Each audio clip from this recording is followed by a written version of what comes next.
بسم الله الرحمن الرحيم ولكل أمة جعلنا منسكا ليذكروا اسم الله على ما رزقهم من بهيمة الأنعام فإلهكم إله واحد فله أسلموا وبشر المخبتين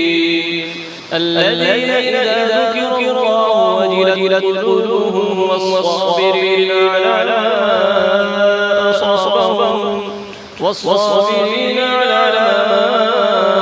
أصابهم والمقيم الصلاة ومما رزقناهم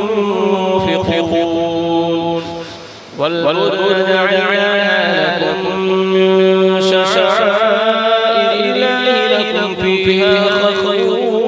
فاذكروا اسم الله عليها صواف